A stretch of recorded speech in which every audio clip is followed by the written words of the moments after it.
I ran out of money on my cell phone, she admitted. How did that happen?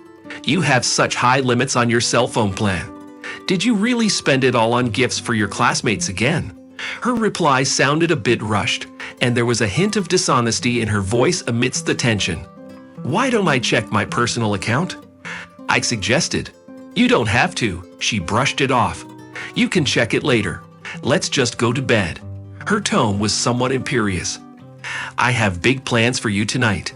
Typically, I am the one who takes the initiative in our relationship. Considering that she is 42 years old, it is possible that she is going through menopause.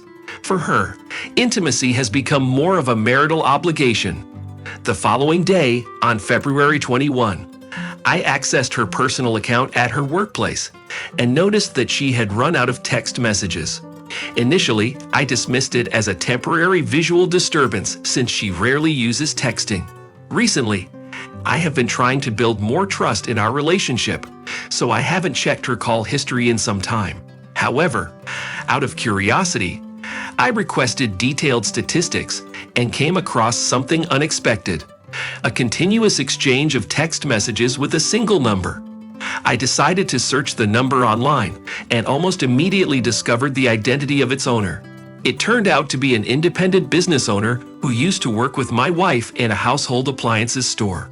According to my wife, this individual is highly respectable and commands admiration. The evidence is there and my heart rate increases dramatically. My body instinctively goes into a state of stress that lasts for days. After returning home from work, I rummage around the apartment, trying to distract myself by assembling the closet. At this point, my wife catches me. Why are you so depressed? What's wrong? She asks worriedly. Nothing. I'm fine. Just a little nauseous, I reply, desperately trying to delay the impending confrontation. I need to access her phone. I wait for her to shower, hoping she'll get the chance. For some reason, she always keeps her phone with her, even bringing it into the bathroom and putting it right in front of the door. No chance at all. We go to bed, but my heart continues to pound. In the morning, I can't stand lying there pretending to be asleep. I furtively glance at the digital clock, and now it's 5 o'clock. I get up and get dressed, feeling my heart pounding in a familiar, anxious rhythm. They say it's best to sleep on a problem before you act on it. Well, I think I overslept. My thrashing around the apartment disturbs my wife's sleep. She wakes up and goes to the kitchen to peel potatoes, since she hasn't cooked anything since the evening. This is my chance. I grab her phone, but before I can unlock it, my wife shows up on the doorstep. Oh great, it's 5 in the morning, and we're in the middle of an argument. Sorry, neighbors. I point to the screen, highlighting the extensive conversation on the 18th, and accusingly ask, "What is this?" "Nothing. It's not what you think it is," she replies, denying its existence. "It's not that?" I ask. "No, it's nothing." And that's when I realize I'm being tricked by my own personal magician. I clutch the phone tightly in my hand and calmly explain to my wife, though my voice trembles slightly, that I am determined to read the erased messages no matter what it costs me. "They're all erased," exclaims the wife. "Since when do you erase messages?" I ask, feeling a mixture of confusion and anxiety. "You have to trust me," she replies, her tone a little less strained. She tries to snatch the phone out of my hands, but I keep my guard up. "Look, there are no messages here. I deleted them. We were just discussing work. How could you think otherwise?" "Give me the phone back," she pleads. But I'm not ready to give up. This is just the beginning. I turn to the computer, where the Chinese Xiaomi synchronization site is open. Despite my wife's constant attempts to take my phone away from me, I managed to get through the authorization process on the site.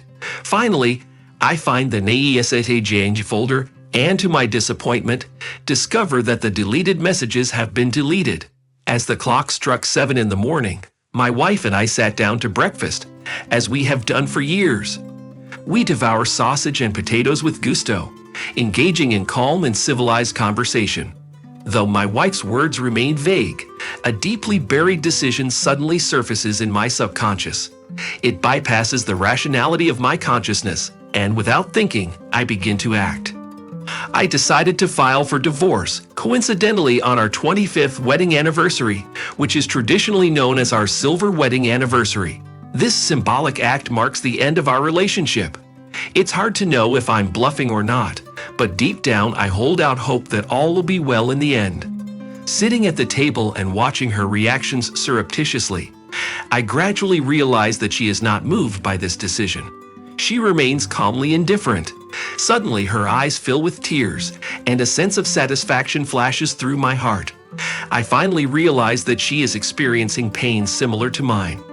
Otherwise, why else would all this be necessary? "Why are you crying?" I ask, simultaneously surprised and curious. "I was remembering something about the children," she replies. Once again, I am struck by her indifference to me. Instead of taking the bus to work, I decide to pick up my car from the garage. I now plan to drive around town frequently. At lunchtime, armed with a printout of a fragment of a divorce negotiation, I head to the store where the partner of the individual who is shamelessly meddling in our marital affairs works. Let that woman suffer the consequences of her meddling, which may have begun to affect her own relationship. Calling the culprit is pointless. Past experience has taught me to look for alternative solutions. At the end of the workday, I rush home, pack a large bag of essentials, and head to our country house.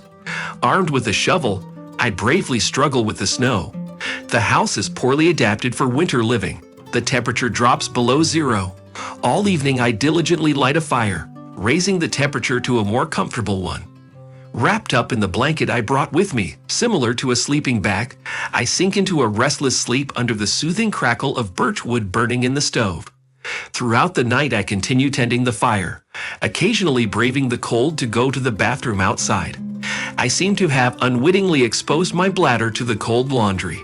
Subconsciously, I realized that I had to break all contact with my wife in order to get out of the hypnotic trance she had put me in. It is a startling realization that she does indeed possess terrible powers, similar to those of a real witch.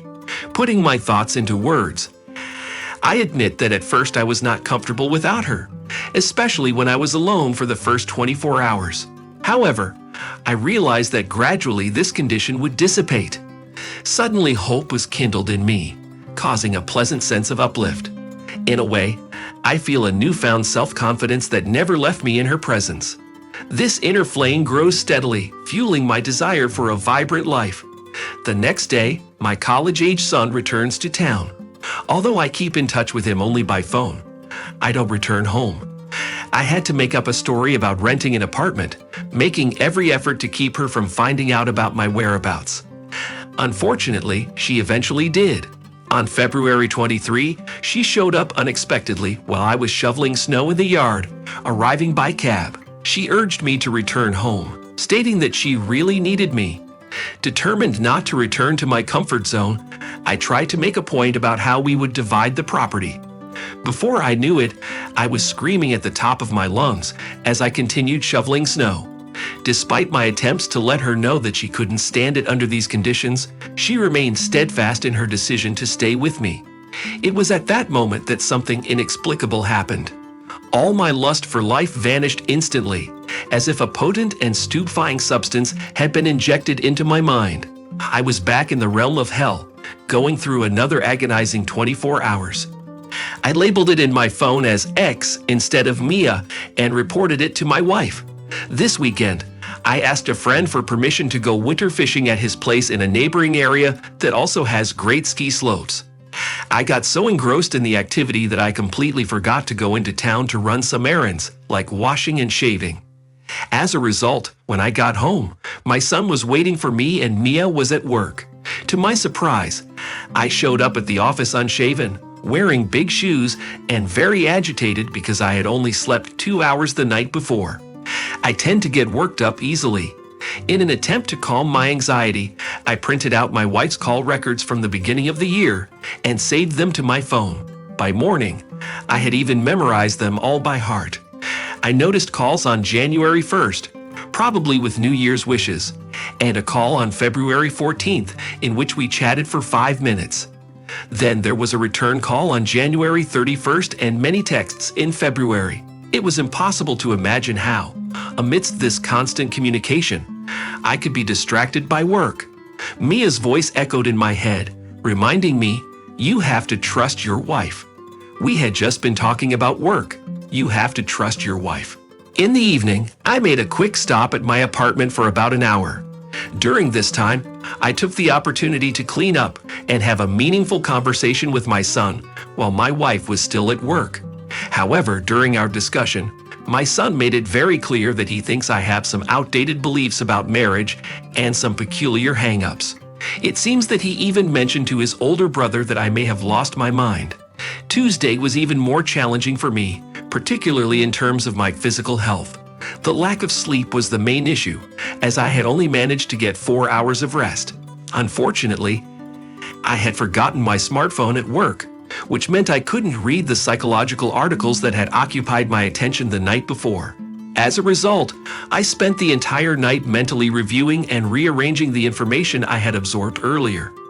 By morning, I convinced myself that I had developed a severe mental illness.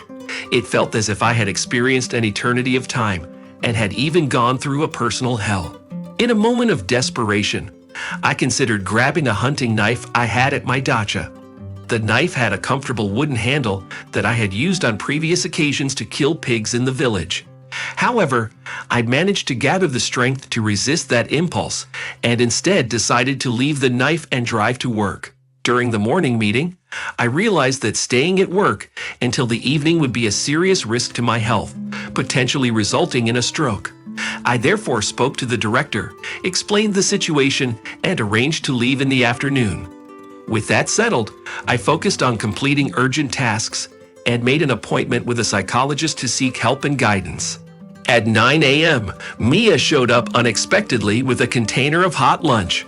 She looked at me with a mixture of love and sadness, as if I were seriously ill. And indeed, I was sick. I sat her in the car and began to ask her in detail about what had happened, about the date, and about our conversation. Here is a summary of our conversation. Me, have you ever talked to him on the phone before? Mia, no, not since I quit my job. Me, and you didn't call him until February? Mia, I only called him about this particular issue. I can't remember the exact date. Look, you need to learn to trust your wife. A strong family foundation is built on trust. Me, didn't you wish him a happy new year? Mia, no, I didn't. Me, how come? He called you on January 1 at lunchtime. Mia, I wished everyone a happy new year. I just forgot. Me, and what was the purpose of his call on January 14? Mia, well, remember I was having problems at work. I turned to him for advice, since the head of my department had never faced such a situation. Trust me, please. Me, so you didn't call him after January 18? Mia, no, I didn't. Me, so he doesn't know what kind of problems we're having because of him? You haven't informed him. Mia, I have informed him. I called from the landlady's phone so you wouldn't be upset. Please come home. I need you. Me, okay, I have the ability to retrieve the message. Can you give me the phone number? Mia, sure. Here you go. You can watch whatever you want. Me, you'll get a text message today with a code. Can you give me the numbers? Mia, yeah, go ahead. Do whatever you want. There's nothing suspicious in those texts. We were just talking about work and his kids. He also asked about you. I don't have anyone else. You're overreacting. Please come home. I need you. I want to grow old with you. Me, you see, there's a sense of betrayal on a deeper level. We don't socialize enough. You spend too much time on social media. I miss spending quality time with you. Mia, you know I only have classmates. I'm really sorry about that. Let's start over again. Me, okay, I have to go to work. She also mentioned that the businessman's wife had called her from that number and said some hurtful words. I felt relieved when my wife informed me about the missed call from that same number on February 23rd at 2 a.m. Part of me hoped that something bad had happened to the person on the other end, but after the call, I couldn't help but feel like a twisted fool. Maybe it was best to just let it go. It was strangely comforting in a way. However, something deep within me, the part that seemed to lack reason and compassion, compelled me to act out without considering the consequences for anyone, not even myself. After lunch, I couldn't find my son at home.